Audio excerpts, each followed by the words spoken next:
रिश्तेदारियों में बहुत औपचारिकताएं होती हैं मेरे भाई। रिश्तेदारी में ऊंच नीच की बातें होती हैं। रिश्तेदारी वो होती है, कोई मुझसे पूछे कि रिश्तेदारी महान होती है या दोस्ती, तो मैं पुलक सागर कहूंगा रिश्तेदारी छोड़ सकता हूं, लेकिन दोस्ती सबसे बड़ी चीज हुआ करती है। दोस्ती में कुछ ऊंच नीच नहीं होता है। दोस्ती में, रिश्तेदारी में तो रिश्तेदारों से संभल संभल के बोलना पड़ता है। हमको पूछा नहीं, हमारा सम्मान नहीं किया, हमारा, ये रिश्तेदारियों के लफड़े हैं। हम उनके घर गए, हमें पानी को नहीं पूछा।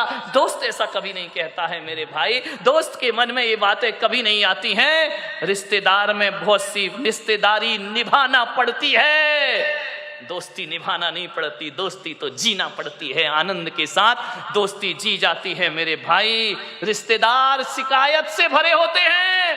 कभी कमर साहब आ जाएं, दामान जी आ जाएं, यदि आपके घर में खाएंगे पिएंगे, तिलक भी करवाएंगे, टिफिन भी ले जाएंगे, और घर जाके कहेंगे मजा नहीं आया, धत तेरे की मर गया वो करते करते ससुर साहब, तुमने क्या दिया, मजा नहीं आया। विचार करिए, ये रिश्तेदारियां होती हैं।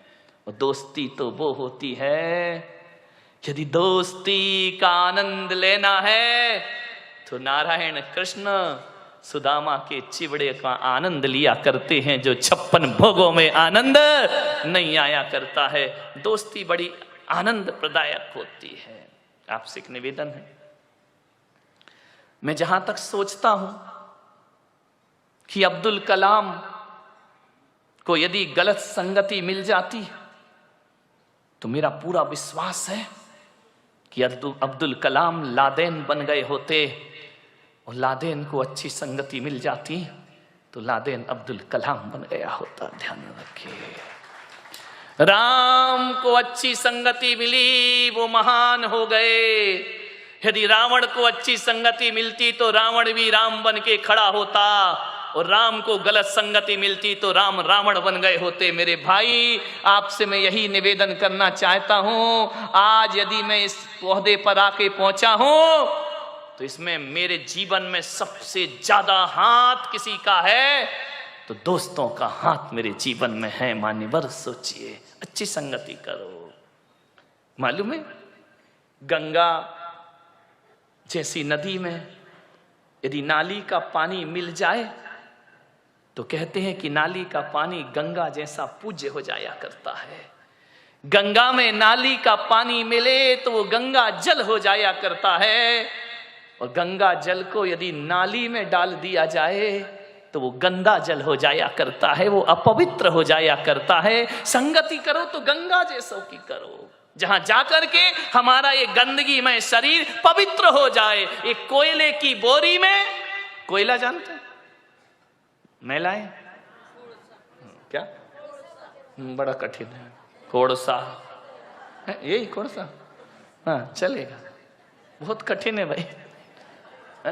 यदि उसके बोरी गोनी उसमें यदि शक्कर भर दी जाए तो शक्कर काली हो जाती है। मेरे भाई ध्यान रखना, इस संगति का फल हुआ करता है। मैं आपसे निवेदन करता हूं, दोस्ती के रिश्ते को पवित्र रखना है, पावन बनाना है, तो जिससे भी दोस्ती का रिश्ता बनाओ, बनाने से पहले एक कब्रिस्तान अपने हृदय के कोने में जरूर बनाना। ध्यान रखना, बाहर के कब्रिस्तान की बात नहीं कर रहा हूं, अपने हृदय के कोने में, अपने मन के कोने में एक कब्रिस्तान जरूर बनाना। और ऐसा कब्रिस्तान जहां हम अपने मित्र की बुराइयों को दफना सके। ध्यान रखिए, उनको जमी दोज कर सके। हर मित्र में अच्छाई और बुराई दोनों हुआ करती है। मेरे भाई, आपसे निवेदन है, यदि दोस्ती को अच्छा रखना है तो मित्रों की बुराइयों को सीने में दबा के रखना पड़ता है। ऐसा कब्रिस्तान जहां हम मित्र के दोषों को छिपा सके, बहुत कठिन काम है। प्रशंसा करना बहुत आसान है मेरे भाई, कमियों को छिपाना बहुत कठिन काम हुआ करता है। अरे किसी व्यक्ति में कोई कमी है, उस कमी को यदि छिपाना है तो इतना ही कठिन है जैसे कोई जहर का घूंट पी रहा हो। मेरे भाई, हम दूसरों की कमियों को उजागर बहुत जल्दी करते हैं। दोस्त कैसा होना चाहिए? एक वो होती है ना ढाल, तलवार के साथ। ढाल जो होती है वो हमेशा पीठ के पीछे रहा करती है, पीठ पर लगी रहती है।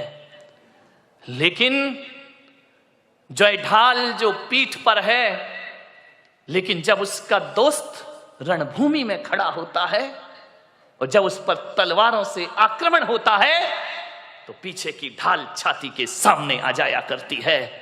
दोस्त वैसे ही होना चाहिए कि बुरा अच्छे दिनों में तो दोस्त पीछे रहे, लेकिन बुरे दिनों में ढाल बन करके दोस्त को आगे आना चाहिए, दोस्ती का रिश्ता निभाना चाहिए, ढाल बन करके खड़े हो। संगति का जीवन में बहुत फर्क पड़ा करता है।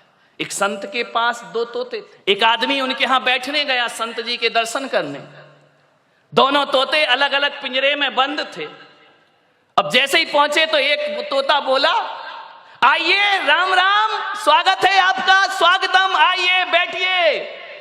आदमी को बड़ा अच्छा लगा कि यार तोता कितना मीठा बोल रहा है। जय जिनेन्द्र, राम राम, आइए भाई साहब बैठिए, अतिथि देवो भव, आपका स्वागत है, आपका सम्मान है। इतना सुकून मिला उसको।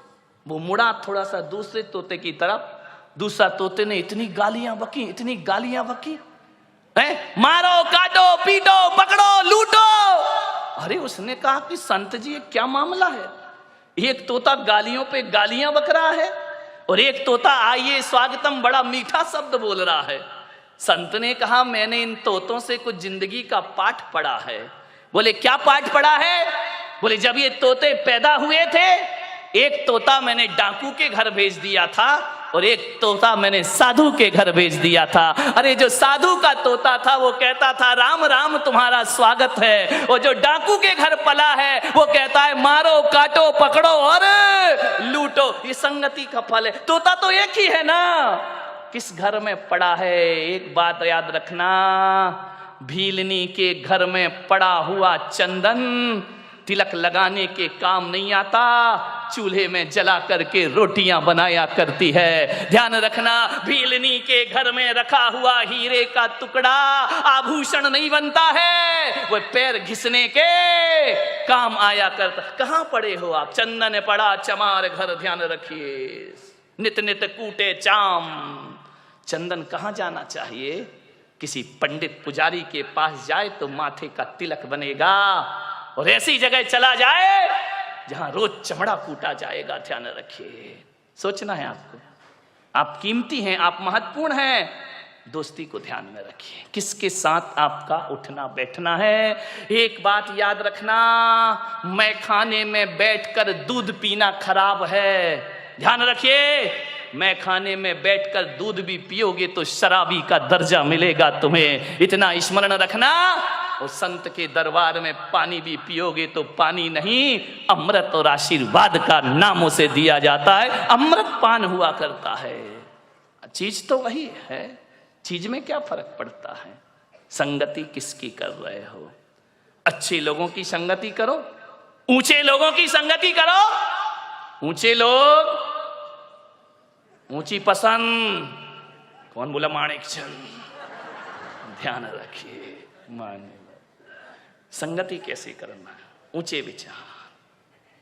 मैं जब स्कूल में पढ़ता था, पढ़ाई में बहुत वीक था, बहुत कमजोर। हकीकत बताऊं, धक्के लग लग के पास होता था, पढ़ाई में मन ही नहीं लगता था।